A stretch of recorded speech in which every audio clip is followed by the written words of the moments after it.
بسم اللہ الرحمن الرحیم ناظرین، کچھ عجیب شرائط سامنے آ رہی ہیں نواز شریف کی طرف سے کہ میں پاکستان تب آؤں گا جب یہ سب کچھ میری شرائط مان لی جائیں، اور وہ کس کی منہ کہہ رہا ہے؟ جاوید لطیف کی۔ اور جاوید لطیف کے سے پہلے جو بات کی تھی جس نے خواجہ آصف نے، تو اس نے تو مکمل طور پر ایک بم گرایا تھا جسٹس عطا من اللہ پر۔ میں نے اصل میں ویلاگ میں لکھا ہے کہ اس نے جاوید لطیف نے بم گرایا، نہ، یہ ہے خواجہ آصف نے۔ وہ ابھی تفصیل میں آپ کے سامنے رکھتا ہوں کہ وہ ہوا کیا تھا اور اب یہ کیا چاہتے ہیں۔ اور یہ اس کا ماؤس ہے، یعنی جاوید لطیف، یعنی آپ اس کو دیکھ لیجئے کہ جب بھی کوئی حالات ایسے بنتے ہیں کہ نواز شریف کے پاس کوئی جواب نہیں ہوتا یا اس کے بیٹی کے پاس نہیں ہوتا، تو اس کی باتیں یہ ہوتی ہے کہ یہ جو الفاظ ادا کر رہا ہے یہ شخص، یہ مریم نواز کے الفاظ اس کی منہ میں ڈالے گئے ہیں کہ اس نے اس کو حکم دیا کہ یہ بات کرو، ادھر سے نواز شریف، یعنی دونوں ایک جیسے وہ پیش کرتے ہیں، اس کے سامنے رکھ دیتے ہیں کہ جا کے یہ تقریر کرو اسمبلی میں یا کسی جگہ پریس کانفرنس کرو اور یہ کچھ بتا دو۔ تو اب اس نے کیا بتایا ہے جاوید لطیف نے یہ بتا دیا ہے کہ سب کو نواز شریف سے معافی مانگنی چاہیے اور خدا کے لیے اس کے سامنے ہاتھ جوڑیے اور اس کو کہیے کہ آؤ پاکستان کو بچائے، اور اس سے پہلے ایک ریڈ کارپیٹ بھی اس کی سامنے پیش کیا جائے کہ آپ کے لیے ہم انتظار کر رہے ہیں، آپ ریڈ کارپیٹ پر آئیں گے، آپ جیل نہیں جائیں گے، آپ کنوکٹڈ شخص ہے لیکن آپ کے ساتھ کچھ بھی نہیں ہوگا، یعنی اس کا مطلب یہی ہے۔ تو آپ کے بغیر یہ ملک چل نہیں سکتا، نہ ہم انتخابات میں آپ کے بغیر جا سکتے ہیں۔ تو اس نے جو شرائط رکھی ہے وہ شرائط کچھ عجیب و غریب ہے جو پہلی دفعہ سامنے آ رہے ہیں، لیکن اس خاندار سے کسی بات کی امید آپ رکھ سکتے ہیں۔ تو وہ یہ پیغام کس کو دے رہے ہیں؟ سب سے پہلے وہ یعنی کہ جو اس میں سے نکال رہے ہیں جو اس وقت کی ڈی جی سی تھے جنرل فیض حمید، کہ پہلے وہ معافی مانگے کہ اس وقت جو 2016-17 میں جو کچھ ہو رہا تھا وہ میں کر رہا تھا، تو میں اس پر معافی مانگ رہا ہوں، جو بعد میں DISI بنا جنرل فیض حمید، اور اسی کو یہ سنگل آؤٹ کرنا چاہتے ہیں ہر وقت، اور اس میں ان کا ایک مقصد ہے، کیونکہ ادھر تو نام نہیں لے سکتے نا جنرل باجوہ صاحب کا، جو انہوں نے جو مہربانی ان پر کی ہے، جس طرح سے ملک سے اس کو بھیجا ہے۔ ایک پروگرام میں یہ بات ہوئی تھی، خواجہ آصف سے پوچھا گیا تھا کہ عمران خان نے آپ کے ساتھ اچھائی کی ہے، نواز شریف کو علاج کے لیے بھیج دیا 4 مہینے کے لیے اور وہ ابھی 4 سال ہونے کو ہے، تو خواجہ آصف نے کہا نہیں، وہ تو عمران خان نے نہیں بھیجا، یعنی اس نے کہا کہ جسٹس عطا من اللہ نے بھیجا، یعنی اس پر یہ بم مار دیا۔ جسٹس عطا من اللہ کی کریڈیبلٹی وہ ویسے بھی ماشاءاللہ سوالیہ نشان ہے، لیکن اس نے تو مکمل طور پر ختم کر دی کہ یہ تو جسٹس عطا من اللہ نے بھیجا ہے نواز شریف کو۔ اور اگر آپ کو یاد ہو تو اس وقت یہ بات ہوئی تھی اسلام آباد ہائی کورٹ میں کہ آپ میں سے 2 دن کون یہ ضمانت دے سکتا ہے کہ نواز شریف زندہ رہے گا، تو اس وقت حکومت کو حیران و پریشان کر دیا کہ ہو سکتا ہے کہ ان کی باتیں صحیح ہو کہ اس کے پلیٹلیٹس جو ہے وہ اتنی گر چکے ہوں کہ کسی وقت بھی کوئی حادثہ ہو سکتا ہے۔ تو یہ اس کے بعد پھر نواز شریف کو جانے کی اجازت ملی، تو وہ کہتا ہے کہ یہ عمران خان کی مہربانی نہیں تھی، تو جسٹس عطا من اللہ کی مہربانی تھی۔ اب آپ دیکھ لیجئے کہ یہ کس طرح کھیلتے ہیں، یہ اداروں میں اپنے لوگ کیسے لاتے ہیں، پھر ان کی وجہ سے یہ کس قسم کا کھیل کھیلتے ہیں، اور پھر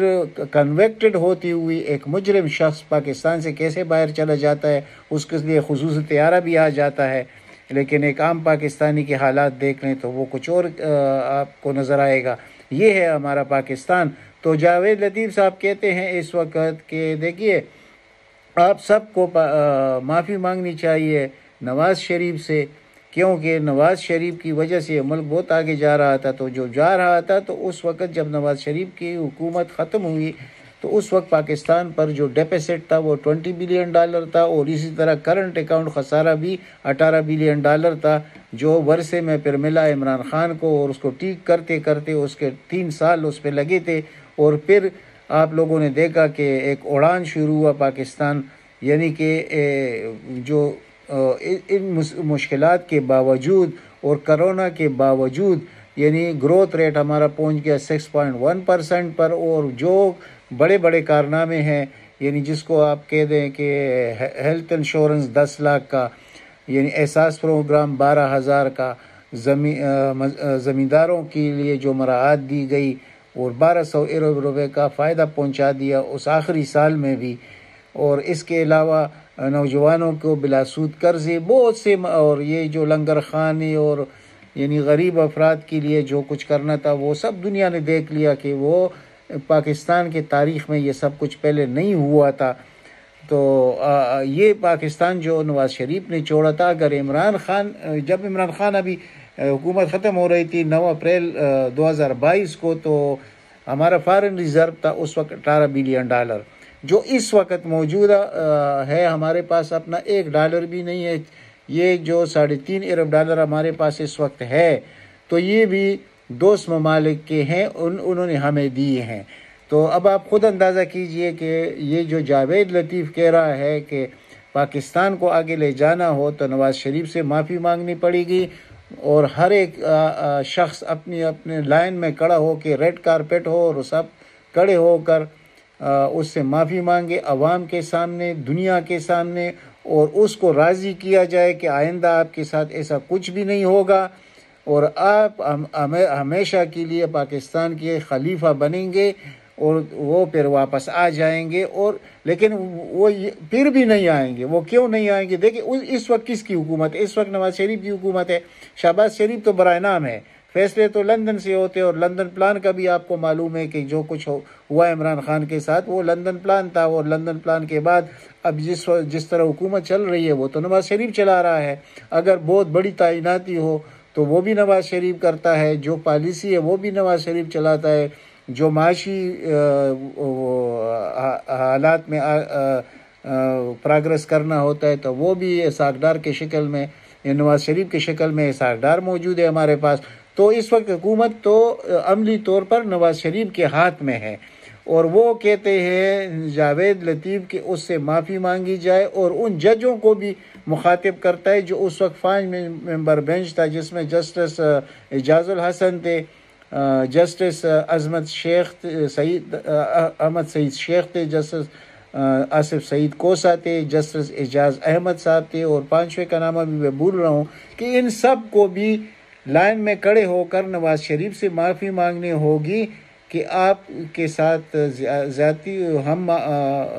میرے ساتھ زیادتی ہوئی ہے، تو ان ججز کو اس کا جواب دہ ہونا پڑے گا، اور خاص کر لیفٹیننٹ جنرل فیض حمید کو جواب دہ ہونا ہوگا، اس نے معافی مانگنی ہوگی، ان سب نے۔ اور وہ جو JIT تھا اس وقت 5 افراد پر وہ بھی مشتمل تھا شاید، تو ان میں بھی ان سب کو نواز شریف کے پیروں میں پڑنا ہوگا، ان سے معافی مانگنی ہوگی کہ جو کچھ ہم نے انویسٹیگیشن کیا تو ہمیں نہیں کرنا چاہیے تھا، آپ نے جو کچھ اس ملک کے ساتھ کیا وہ اچھا ہوا، برا کچھ بھی نہیں ہوا۔ تو یہ اس قسم کے بیانات آپ سنتے رہتے ہیں، کچھ عرصے بعد یہ شخص آ جاتا ہے جاوید لطیف، اور یہ اس قسم کے بیانات دیتا ہے، پھر اس کے بعد وہ دوسرا آ جاتا ہے خواجہ آصف، تو خواجہ آصف نے تو مکمل طور پر پر ایک ایسا بم پھوڑ دیا ہے کہ شاید اس کے پاس اس کا کوئی جواب بھی نہیں ہو۔ لیکن بہرحال پاکستان میں یہ کون سوچتا ہے، خواہ ہمارے ججز ہو، ہمارے بیوروکریٹ ہو، ہمارے بڑے بڑے عہدوں پر طاقتور لوگوں کو یہ سوچتا نہیں ہے، نہ پاکستان کے متعلق کوئی سوچتا ہے۔ اگر ایک سوچنے والا شخص ہمیں ملا بھی تھا عمران خان کی شکل میں تو ہم ایک بدنصیب قوم ہے۔ تو وہ کچھ عمران خان کے ساتھ اس وقت ہو رہا ہے جو شاید دنیا میں کسی بھی لیڈر کے ساتھ نہیں ہوا ہوگا، اور خاص کر پاکستان کے 75 سالہ تاریخ میں پہلی دفعہ اس طرح ون وے ٹریفک کسی نے نہیں دیکھی ہوگی۔ لیکن دیر ہے اندیر نہیں ہے، یہ بات یاد رکھیے۔ عوام عمران خان کے ساتھ کھڑے ہیں، اور جب عوام یعنی عمران خان یعنی نواز شریف اس وقت پاکستان کیوں آنا نہیں چاہتے؟ یہ جو بہانے بنا رہے ہیں نا اس وقت، یہ جو مسخرے آ کے اسمبلی میں تقریر کرتے ہیں جاوید لطیف جیسے لوگ، خود ایک بڑا مافیا ہے، قبضہ مافیا ہے، تو وہ کیوں کرتے ہیں؟ یہ اس لیے کرتے ہیں کہ نواز شریف کے آنے کا کوئی ارادہ نہیں ہے۔ ایک تو اس کا یہ خیال ہے کہ میں سیدھا یعنی ایئرپورٹ سے ریڈ کارپیٹ سے اترتی ہی بقول جاوید لطیف اور سیدھا میں رائے بند محل جاؤں، پہلے اسلام آباد بیٹھوں، کچھ فیصلے کروں اور اس کے بعد رائے بند چلا جاؤں، یعنی کہ جیل تو میں جاؤں ہی نہیں، میں مجرم ہوں، لیکن میرا جرم کسی کاتے میں نہیں ہے۔ میں جو کچھ پاکستان کے ساتھ میں نے کیا یہ میرا حق تھا اور آئندہ بھی کروں گا، اور یہ اجازت مجھے ملنی چاہیے اور مجھے وہ خلیفہ وقت بنانا چاہیے اس وقت۔ یعنی یہ اس کی عجیب عجیب خواہشات ہے، اور وہ آتے ہیں ان کے منہ سے نکالتے ہیں جاوید لطیف جیسے لوگوں کے۔ تو اب آپ خود سوچئے کہ اس ملک کے ساتھ جو کچھ ہو رہا ہے، تو لوگ بھی ان چیز پر حیران و پریشان اس لیے ہے کہ عوام کہاں کھڑے ہیں، کس کے ساتھ کھڑے ہیں، اور مقابلے میں کیا ہو رہا ہے۔ تو یہ سب کچھ ہے اس وقت جو پاکستان کے ساتھ ہو رہا ہے۔ لیکن انشاءاللہ نواز ہاں وہ جو ضروری بات آپ سے کرنی تھی کہ وہ آ کیوں نہیں رہا، خاص مقصد اس کو معلوم ہے کہ سیاسی طور پر میری موت واقع ہو چکی ہے، عوام مجھے کبھی بھی ووٹ نہیں دیں گے۔ یعنی کہ وہ جو ہمارا ایک حلقہ تھا پنجاب میں، سینٹرل پنجاب میں، وہ بھی میرے ہاتھ سے چلا گیا۔ اب تو میرے پاس الیکشن لڑنے کے لیے 5% ووٹ بھی نہیں ہے، تو میں کیسے عمران خان کا مقابلہ کیسے کروں گا؟ اور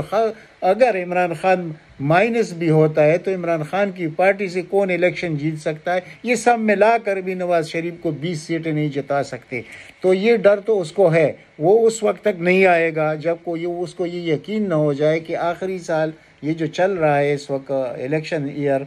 تو اس میں کوئی ایسے معجزے ہو جائے کہ لوگ بس واہ واہ کرنے شروع کر کہ ہر ندی نالے میں سے وہ نکلنا شروع ہو جائے دودھ اور شہد کی نہریں، اور لوگ مجبوراً کہہ اٹھے کہ زندہ آباد نواز شریف، آپ ہی کی ضرورت ہے اور کسی کی نہیں ہے۔ تو ایسے تو کچھ ہونے والا نہیں ہے۔ تو یہی وہ چیز ہے کہ اس وجہ سے پاکستان وہ آنے کی پوزیشن میں نہیں ہے۔ اس کو مستقبل کا پتہ ہے کہ میرا کوئی سیاست میں کوئی رول نہیں ہے، اور دوسری طرف وہ جب یہ دیکھتے ہیں کہ جو طاقتور لوگ ہیں وہ بھی، ان کا ٹلٹ بھی شاید زرداری صاحب کی طرف ہے، تو پھر ہمارا کیا بنے گا؟ تو اصل میں یہ بانہ بازی ہے جو کر رہے ہیں، اس میں یہ سخت ہی نہیں ہے کہ عوام کا سامنا کر سکے۔ جو کچھ انہوں نے، یہ چوتھی باری چل رہی ہے اس خاندان کی۔ آپ خود اندازہ کیجئے کہ اس ملک کو اس نہج پر پہنچانے میں اس خاندان کا کتنا بڑا حصہ ہے۔ اگر زرداری صاحب کا 30% حصہ ہے تو یقین کیجئے 70% حصہ اس خاندان کا ہے۔ یعنی اس خاندان، یہ بار بار میں کہتا ہوں اور کہتا رہوں گا تاکہ لوگوں کو ازبر ہو جائے، سب سے بڑی دشمنی پاکستان کے ساتھ اس شخص نے جو کی ہے، وہ اس پاکستان کے اداروں کو ریکٹ کر دیا ہے، تباہ اور برباد کر دیا ہے۔ ایک ہمارا ادارہ تھا جس کا اب بھی بہت عزت ہے، پہلے تو بہت ہی زیادہ تھا، لیکن اس کو بھی بدنامی میں انہوں نے کوئی کسر نہیں چھوڑی۔ وہ بھی عوام سے دور ہوتے جا رہے ہیں اس شخص کی وجہ سے۔ لیکن کب تک وہ انتظار کریں گے؟ ہم بھی اس وقت تک کا انتظار کر رہے ہیں کہ وہ کب تک اس چیز کا انتظار کرتے ہیں، کیونکہ اس ادارے کے بغیر نہ ہماری کوئی زندگی ہے، نہ یہ ملک آگے بڑھ سکتا ہے، نہ چل سکتا ہے۔ تو اس ادارے کے متعلق اس شخص کے جو خیالات تھے کہ میں اس سے پنجاب پولیس بناؤں گا، تو خدا نہ کرے ایسا ہو، لیکن یہ دن اور رات اس کی یہ سوچ رہتی ہے کہ افواج پاکستان سے میں پنجاب پولیس بنا دوں اور چیف آف سٹاف سے میں IG پنجاب بنا دوں، لیکن انشاءاللہ ایسا کچھ ہونے والا نہیں ہے۔ جو سختی ہے اس وقت، جو کچھ ہے، آخر کار پریویل کرے گا، حقائق پریویل کریں گے، اور سمجھ آ جائے گی جلد از جلد کہ اس حکومت نے، یہ سپورٹڈ حکومت نے افواج پاکستان کو کس کوتاہ گہرائیوں میں دھکیل دیا ہے۔ تو اس کی انشاءاللہ ریئلائزیشن بہت جلد ہو جائے گی، یہ احساس ہوگا انشاءاللہ۔